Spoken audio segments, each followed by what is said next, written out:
ایک فیملی کے ساتھ پیش آنے والا عجیب قصہ۔ جنات ان کا بچہ لے کے تھے۔ رات کی شادی میں جانے کا میں ہمیشہ سے ہی مخالف رہا ہوں۔ واپسی میں رات کے 1-2 بج جاتے ہیں، بچے الگ سو جاتے ہیں، اوپر سے راستے میں لیٹنے کا الگ مسئلہ رہتا ہے۔ صفدر میاں کی بارات رات 11 بجے کے بعد پہنچی تھی، جبکہ دلہن پارلر سے 10 بجے کے بعد ہی ہال میں آ گئی تھی۔ ہمیں یہ امید تھی کہ ہال رات کے 12 بجے بند ہو جائے گا، مگر کم وقت رسمیں تھی کہ ختم ہونے میں نہیں آ رہی تھی۔ دونوں بچے بھوک سے بےتاب تھے۔ جیسے ہی کھانا شروع ہوا، لوگ ٹوٹ کر کھانے پر گرے۔ کھانا کھاتے ہوئے رات کا 1:20 ہو گئے تھے۔ اس وقت ایک میں ہی کیا، ہر شخص غصے سے بے حال تھا۔ کھانے کے بعد عورتوں کے ہال سے بیوی کے آتے ہی میں نے ہال کے گراج سے بائک نکالی اور نیند سے جھومتے ہوئے بچوں اور بیوی کو لے کر گھر کی طرف روانہ ہو گیا۔ رات میں سڑک پر گپ اندھیرا تھا اور راستے بالکل سنسان تھے۔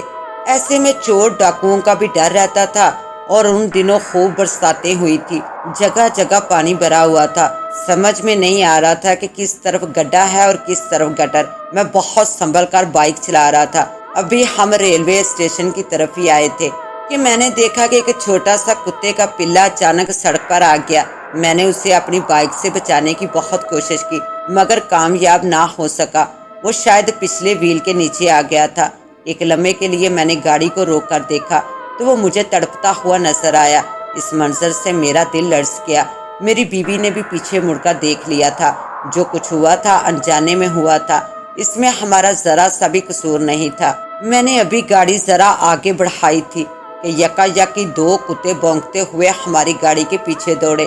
اس سے اچانک مصیبت پر میں گھبرا گیا۔ میں نے گاڑی دوڑا کر اڑ جانے کی کوشش کی، مگر وہ کتے ہماری گاڑی سے زیادہ تیز رفتار تھے۔ میری بیوی قریب آتے ہوئے کتے کو دیکھ کر مزید خوفزدہ ہو گئی تھی۔ کتے اس کے پیروں کے قریب پہنچ گئے تھے۔ وہ خود کو بچانے کے لیے اپنے پیر چلانے لگی۔ اس وقت بائک ایک گڑھے میں گری تو ہم چاروں بھی گاڑی کے نیچے دب گئے۔ خیرو اپنی ماں کی گود میں تھا۔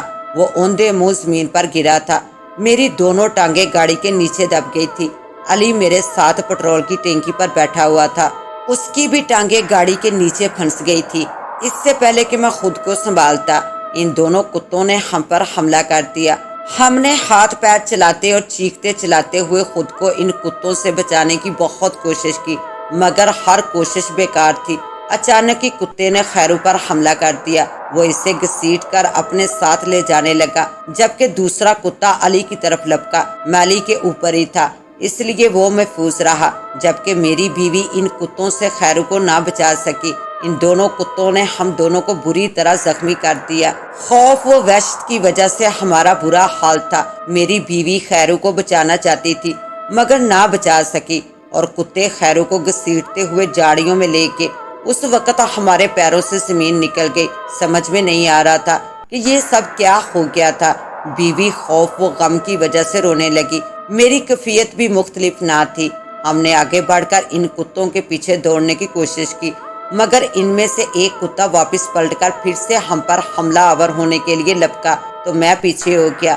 عجیب بے بسی کا عالم تھا۔ ہم نے اپنے ہاتھوں سے اپنے بچے کو گنوا دیا تھا۔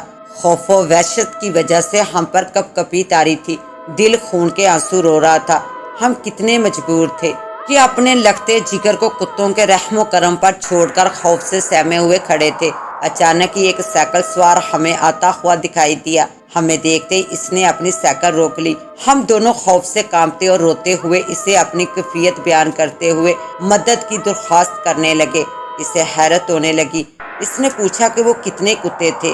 ہمارے بتانے پر اس نے آسمان پر چاند کی طرف دیکھا اور اپنا سر پیٹتے ہوئے بولا، اوہو غضب ہو گیا، خیر ابھی دیر نہیں ہوئی ہے، تم میرے ساتھ آؤ، دیکھو اگر اپنا بچہ چاہیے تو ڈرنا نہیں، تمہارا بچہ بہت بڑی مصیبت میں پھنس چکا ہے، میں تمہیں بچہ زندہ دلانے کی کوشش کروں گا، مگر میں جیسا کہوں ویسا کرنا، سوال نہ کرنا اور پیچھے مڑ کر نہیں دیکھنا۔ اس نے ہمیں ڈراتے ہوئے عجیب بات کہی۔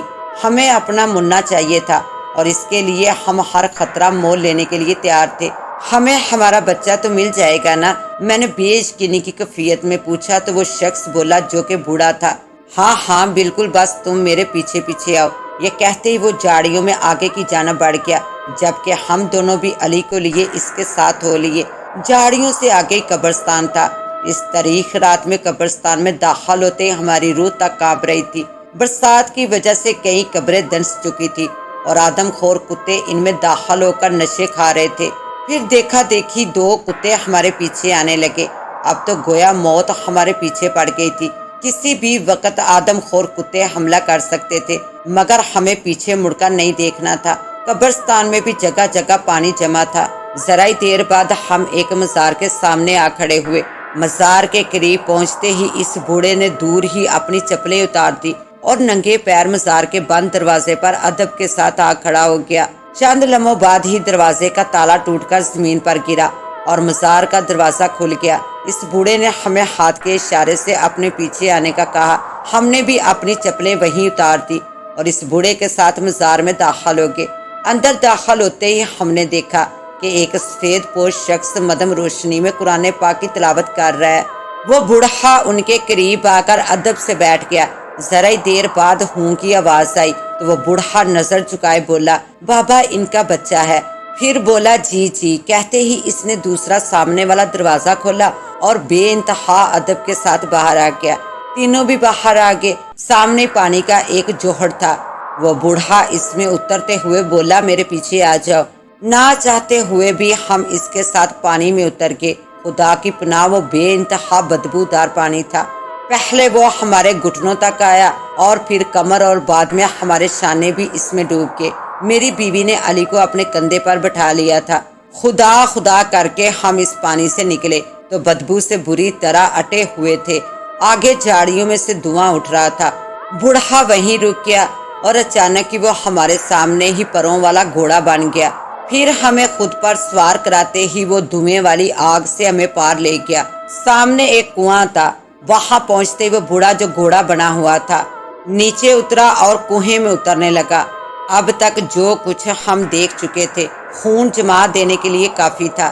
اپنے بچے کی جان بچانے کے چکر میں ہماری جانوں پر بان آئی تھی۔ جیسے جیسے ہم کنویں میں اترتے جاتے تھے روشنی سی نظر آتی جا رہی تھی۔ وہیں ایک راستہ تھا۔ بوڑھا اس طرف چل دیا۔ اچانک ہی چلتے چلتے وہ خوفناک کتا بن گیا۔ آج تو برے پھنسے تھے، خیر مجبوری تھی۔ ہم اس کے ساتھ چلتے چلتے ایک بڑے سے ہال میں داخل ہو گئے تو ہمیں وہاں سینکڑوں کتے نظر آئے جو کہ ہم تینوں کو کھا جانے والی نظروں سے گور رہے تھے۔ وہ سب ہمارے پیچھے آنے لگے مگر ہم نے پیچھے مڑ کر نہیں دیکھا۔ خوف سے ہماری بری حالت تھی۔ بوڑھا ہمیں نہ جانے کہاں لے جا رہا تھا ہمیں معلوم نہیں تھا، مگر ہم اس پر اعتبار کر چکے تھے، اس لیے قدرے مطمئن تھے۔ حال میں داخل ہوتے ہی ہماری نظر بہت سارے کتوں پر پڑی جو کہ سبھی ہماری طرف متوجہ تھے۔ پھر اسی بوڑھے نے کتے کی آواز میں ان کتوں سے کچھ کہا تو چند کتے بھونکنے لگے۔